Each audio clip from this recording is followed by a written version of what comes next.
How important, you mentioned Steve Dash, how important was the sound system to making Twilo so special in your mind? Um, I think every club owner that went there wanted that in their wanted that in their club, and every DJ wanted to play on that system. So it was, you know, it was definitely, when I first started playing on it, it would probably be like going from maybe an Audi A6 to driving a Ferrari. You know, it really, you had to suddenly learn how to work the system, because it was a beast, and it really did. It had so much power that it was not running it in the red, it was running it so it just ticked over. But that was the beauty of it. You know, you could still talk on the dance floor, but you didn't come out of the night with fatigue on your ears. You didn't make you feel tired because it was so loud. And you know, that was the clarity of that system was amazing. And the style you guys were playing then was very new for America. Yeah. How has that evolved since then? I think, well, one of the key things about Twilight was that producers were coming here, and then they started making records specifically for that club because the sound was so good. So I think there was definitely an era when, you know, when we were here, there were so many records that we would play that you could get away with here, but if you played it somewhere else, it might not have the same effect. So when the club went, there was a lot of those records that suddenly didn't really have a place anymore, which is, you know, kind of a shame. But you know, you move on. You know, it was a good period, but there's other clubs now, and it's just one of those things. I think that the main thing is that there was a lot of great memories, and it kind of ended on a high. Really, it didn't end fizzling out. People were still talking about it, and then suddenly it was gone. So. Can you name any of those records that you think of that just lived in that room that never really can be the same outside of there? I can't even remember what I played last night, so I don't know. Fair enough. Fair enough. That's fine.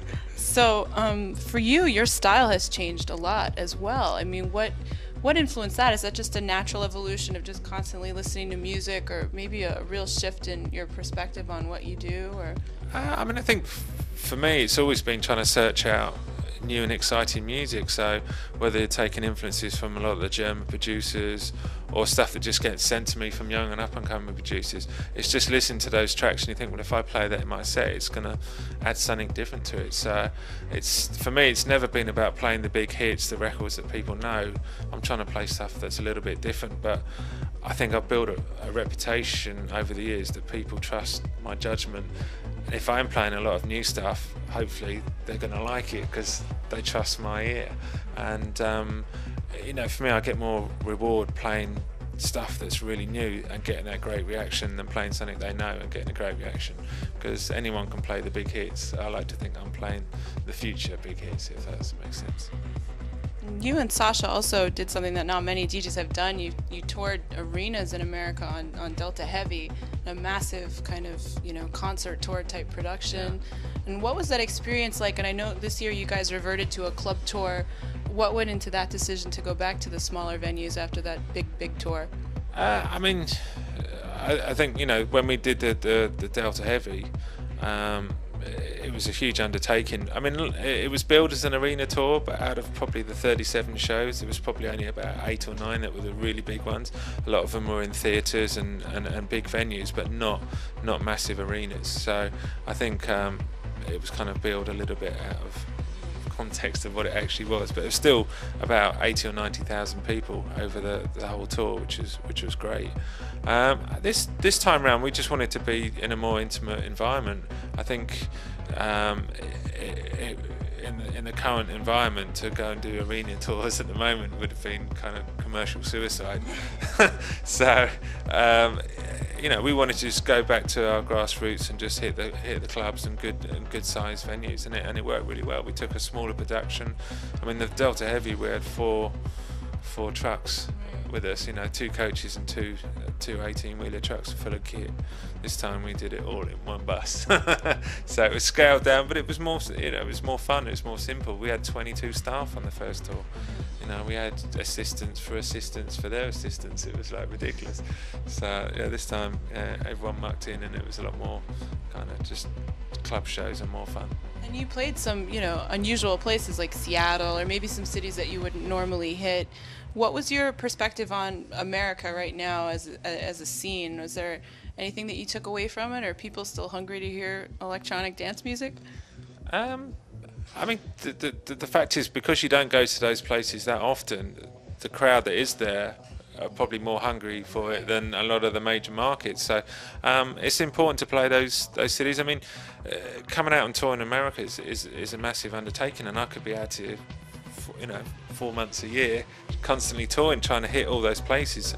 So it's unfortunate that I can't, or both of us can't play all those places all the time. But with our schedules around the world, you have to do the touring that kind of works the best.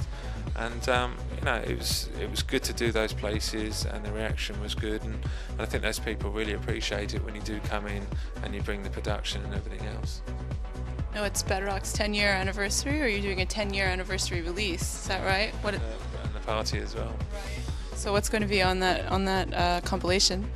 Basically, I've just cherry-picked about 25 of my favourite tracks off the label, and had them all remixed. Then I've mixed them into a double mix album, and then there's a third CD which is unreleased tracks from producers like Funk Digweed and Charlie May and Nick Muir and a few others. So it's a pretty unique package, because none of that stuff's been released before. So there's about 30 odd tracks of new remixes or unreleased tracks. So quite strong, and we're doing a big party. Matter, which is Fabric's new venue in London. To the arena, yes. So I think it's pretty much sold out, which is good. It's only 3 weeks away. So the Millennium Dome in London, yes. Well, that was a white elephant dome. Showing my age. Yeah, but that they had their launch last night, and apparently all the feedback's been amazing. So London needs a new club, so they've got it. Was it a little bittersweet or nostalgic to go back and compile all this music that's your history? It was kind of fun, and seeing the remixers put their slant on the tracks. I think I could have just taken the tracks and mixed them together, but the tracks have been around for a while, and I think if I'd have just put them out as they were, just mixed, it's not really bringing anything new to the table. So updating them and mixing them, it's a whole fresh slant on the tracks, and hopefully people will appreciate the work that's gone into it. How did you find Pacha your first 2 times here? I've